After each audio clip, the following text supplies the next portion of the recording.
take a look at news stories making headlines around the globe. President Bola Tinubu yesterday reviewed the security situation in the northeast geopolitical zone, saying the efforts of the Civilian Joint Task Force in curbing insecurity in the region had further reinforced his belief in the creation of state police.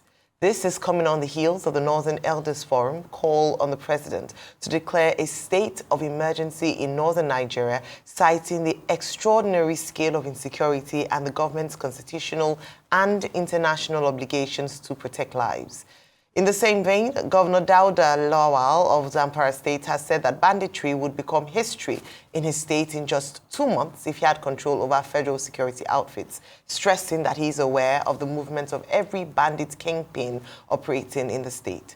Tinubu also commended the resilience and collaboration of governors in the Northeast Zone, noting that despite daunting security and developmental challenges, the region had recorded remarkable progress in stabilization, resettlement, and social services. Moving on to more security news, Department of State Services yesterday arraigned 9 individuals before a federal high court in Abuja over their alleged complicity in recent killings in Benue and Plateau states. The 9, named as defendants in 6 separate charges, took turns to enter their pleas to the allegations raised against them, including unlawful possession and dealing in firearms, assisting in terrorism activities, among others. Those arraigned were Tekende Ashuwa, 46 years old, Amos Alede, 44 years, Haruna Adamu, 26, Mohammed Abdullahi, 48, Halima Haliru Usman, 32. Others were Timna Manjo, 46, Nanbol Tali, 75 years, Danjuma Antu, 62, and Silas Idu Oloche. Out of the 9, only Manjo pleaded guilty to 2 of the 4 counts contained in the charge on which he was arraigned with Tali. They were also said to knowingly solicit or render support by receiving material assistance of locally made guns and AK-47 rifle from one Alhaji Uba for the commissioning of acts of terrorism to it, causing destruction to private property, resulting in an economic loss of 12 cattle in Ukpam, Age, Benue State. Moving on, meanwhile, the Nigerian police says its operatives rescued 283 kidnapped persons across the country last month. At a briefing in Abuja, the police also announced the recovery of 278 vehicles and 337 firearms with over 4,000 ammunition of various calibers. The Force Police Public Relations Officer, DCP Olumuyiwa Adejobi, attributed the breakthroughs in the fight against insecurity to the dedication and resilience of operatives across the country. He said the achievements follow intensified, separate tactical operations conducted within the last month by officers of the Force Intelligence Response Team. The Nigeria Police Force has made remarkable achievements in the fight against crime, recording the arrest of 715 armed robbery suspects, 305 kidnappers, 533 murder/homicide suspects, and 143 suspects for the unlawful possession of prohibited firearms. The force also arrested 371 suspects for sexual-related offenses, 590 suspects arrested for cultism, and 3,272 suspects arrested for other various crimes. And finally, the Independent National Electoral Commission, INEC, is working with the National Identity Management Commission, NIMC, for a common database that will serve as a single source of citizenship identification in Nigeria.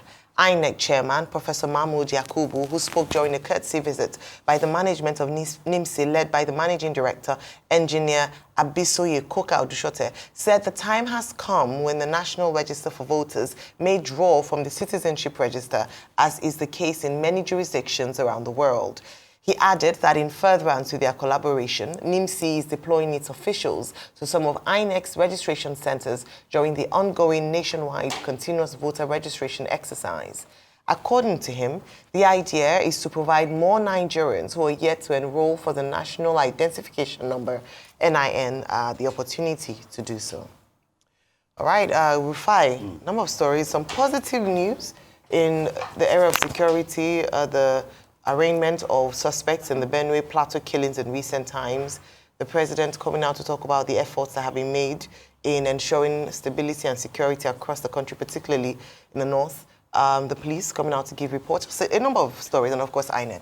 Okay, so I'll tie all of this around identity and what Nimsi is saying. Okay. So I think this is even late, Nimsi is saying this, that let's harmonize with voters registrar, because we've always said that what we need is a single data touch point for everybody in the country.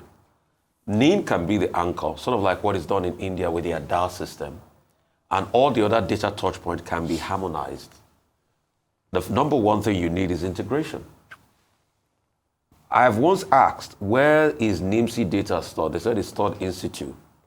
What you can do is pretty much make that data active, have an handshake across APIs, and let the data from INEC be able to integrate.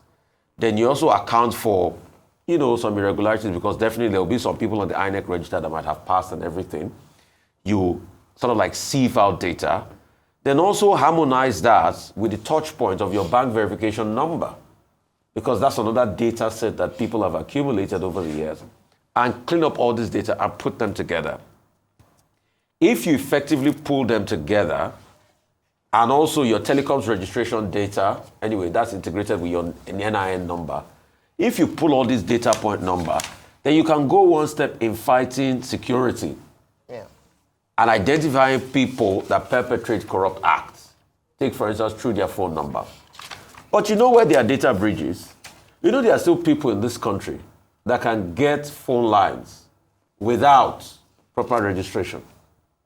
So as long as you still have those data breach points, then it's a problem. That can be tied around the fight against terrorism, the fight against insecurity, and mapping out a strategy to be able to say, okay, once people are identified, you can be able to pick up information on them. So take, for instance, the very first thing is, most of the fingerprints are already there on their database. If you harmonize all the data sets, then they can know what is going on. So it's very easy to identify people. In fact, let me even make it more exciting. Harmonize that data with car vehicle registration numbers, so that when people commit a crime with their vehicles, they can attach it to them and know, okay, the owner of the need that also has the vehicle registration number and the likes. So it's just to be able to harmonize the data points. Because when we harmonize the data point, then we can go after people that are perpetrating violence.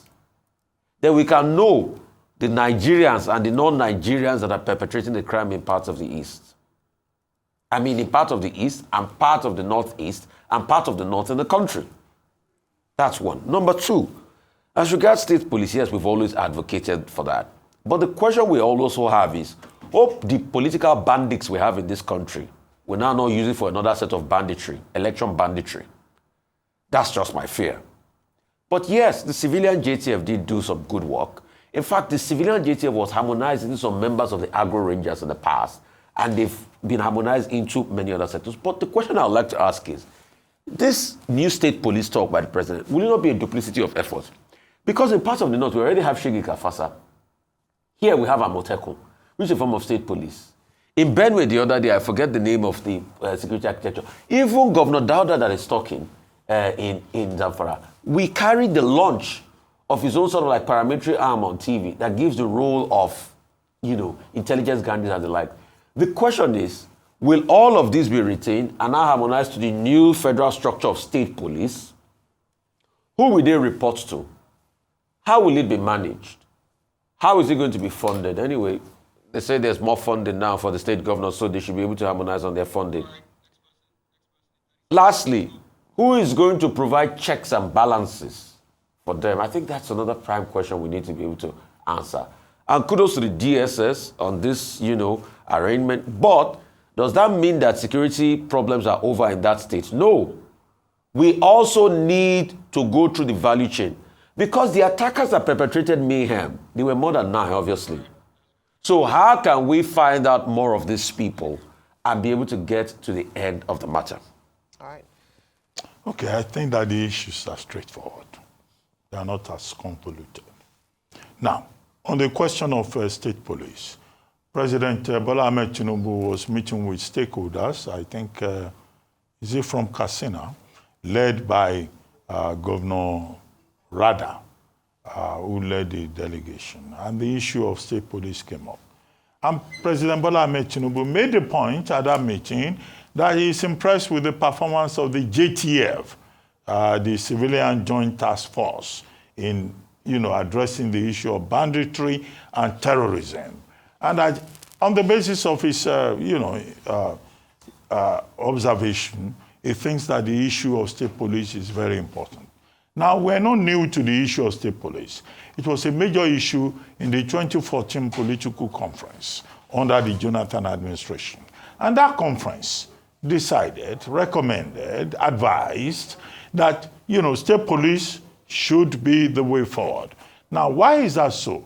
State police, because within the purview of Section 214, 215 of the 1999 Constitution, what we have is a federal police force controlled by the IGP under the instruction of the President of Nigeria. In other words, it's an anti-federalist provision that you find under Section 214, 215. Which was a point that Governor Dauda Lawal of Zamfara brought up at that meeting because it was quoted somewhere in the narrative by this day newspaper. Namely, that look, if he, as governor, had control over federal police, he would be able to do a lot more in terms of ensuring security in his state. So you have a disjointed, system. Now that President Bola Ahmed Tinubu says he's committed to the idea of state police, I think that that is an important revelation, because the same Bola Ahmed Tinubu administration in 2024 had set up a committee to look into this issue. Now, by January, February 2025, we were told that, many of these governors, state governors, they've already signed onto it. They have said, oh, it's a good idea. But President Tinubu at this same meeting, under reference, said that the report that he has is that these state police, they have not submitted reports in terms of modalities. So it's the same state governments, state governments that say they want state police, they are the ones that are not following up. That, in my view, is the import of what President Bola Ahmed Tinubu said at that meeting. So it's for the state governments to follow up. However, two issues.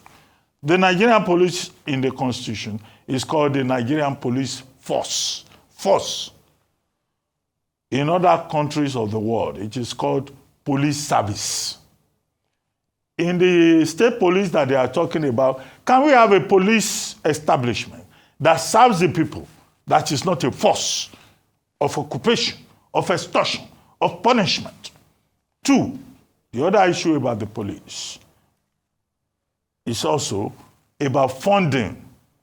Who is going to fund this state police?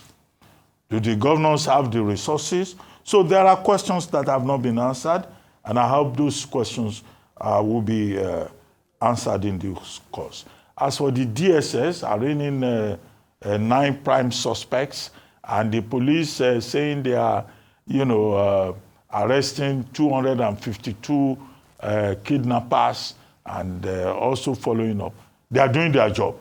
I don't understand the purpose of this propaganda. The DSS is there as a secret police. Yes, to make this environment secure.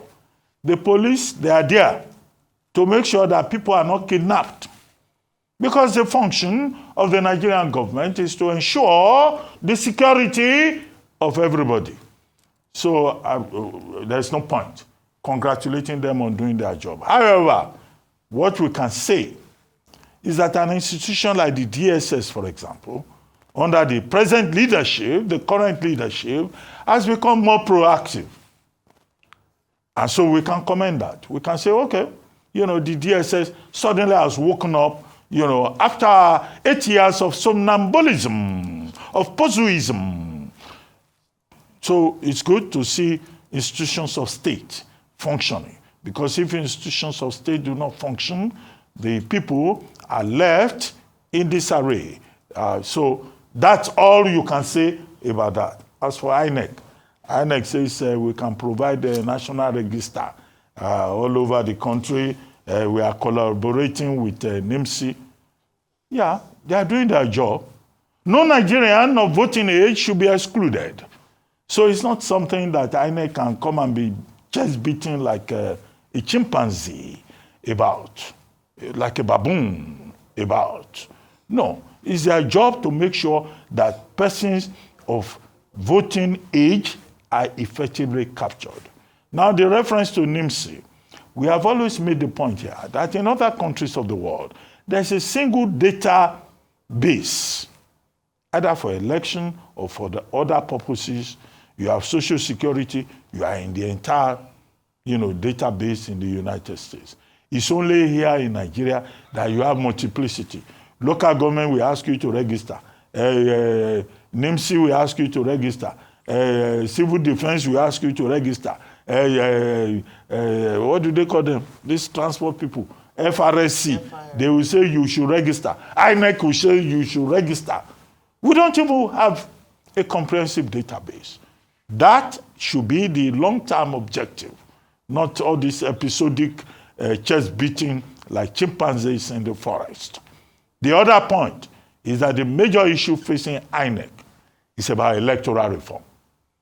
Without electoral reform, we are going to have the repetition of the scandal that occurred in the local government elections. We're going to have the scandal that occurred during the by-elections. We're going to have a repeat of the madness in Rivers State in the just concluded kangaroo local government elections in Rivers State. So we should be talking about reform early and now, because the urgency of it is now. So let us focus on issues, not all these PR propaganda, protestations. Well, talking about PR, the meeting with the NIMSI DG as well as the INEC chair, I think is very important. However, as we often talk about here, is that it's beyond the rhetorics or beyond reports from a particular meeting, but what's most important is the translation to action.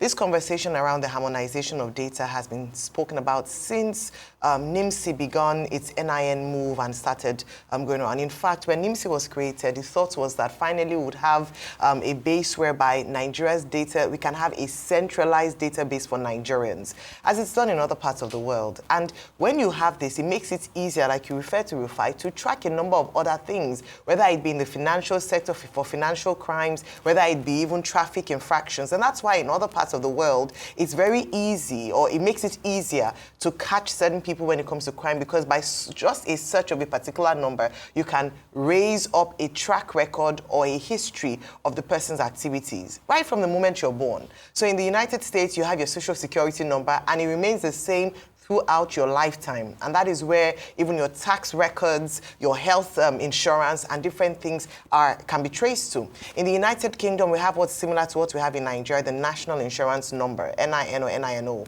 And it's the same thing as well, your job records. It also helps when we talk about porous borders and having aliens in our country, or even immigration. These are mechanics, these are tools that are used to check this thing, to check irregularities such as that. And so there's nothing stopping us in Nigeria, especially with NIMSI, in the mix, stopping us from doing the same thing. Rather than us having a multiplicity of numbers, a lot of people forget, okay, which one am I meant to use for this particular application? Whereas with one single number that is attached to your identity, which is the NIN, you would be able to trace, wherever you are in the country. It then makes it easier for the movement of people across Nigeria, and during elections, the tedious act of having to go back or even remembering the the local government era where you registered to vote, going back there to be able to vote, and takes away that encumbrance and also disenfranchisement. I think this is definitely a good move. But what we're calling for is that, we've heard this before,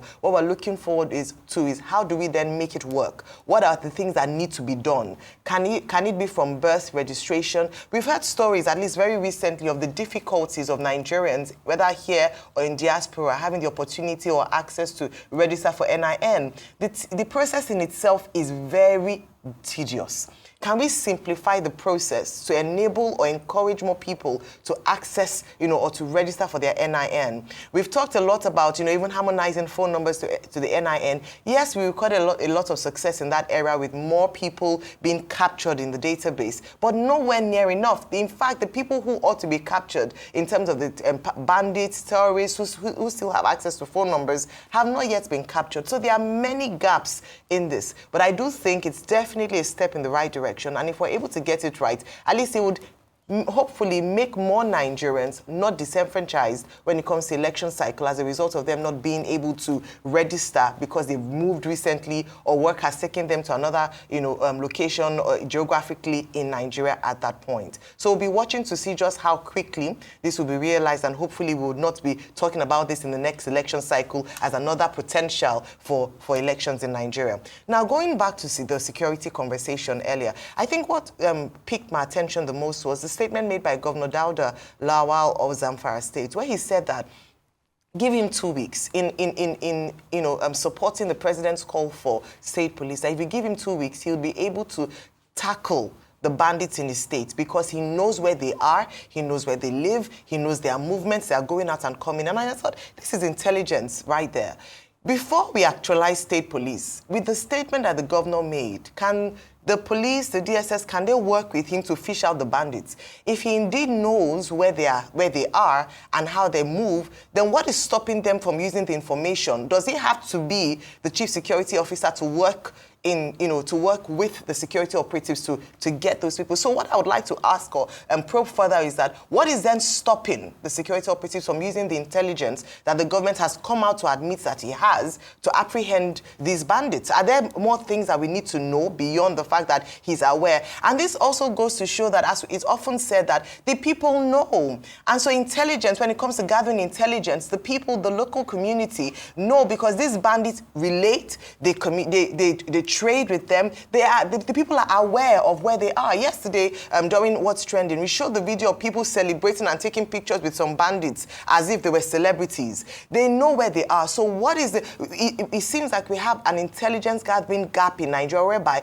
we have information, but there's a gap between using that information and being able to apprehend the bandits to be able to end, banditry and terrorism in these regions. Many people a number of governors have come out to say, give me 1 week, give me 2 weeks, give me a few months, give me 1 year, I will sort it out. But we're not using the same intelligence to actually sort it out. So you then begin to wonder, what is the market or the industry for banditry and terrorism in this particular regions? It can be sorted in 2 weeks, according to Governor Zamfara, and I'm hoping that the security operatives or security agencies will work with him to gather intelligence and actually deal with it. I do think that the Benue and Plateau story is good news, because we often talk about the fact that when we don't see prosecution or a follow-through, when these criminals are apprehended, then it's not a deterrent. We can have all these cases and investigations are going on, but the judiciary has a place in terms of punishment and ending impunity, whereby there seems to be no punishment for terrorism acts or banditry acts. So it's good to see that they have actually gone to court. It's a step in the right direction.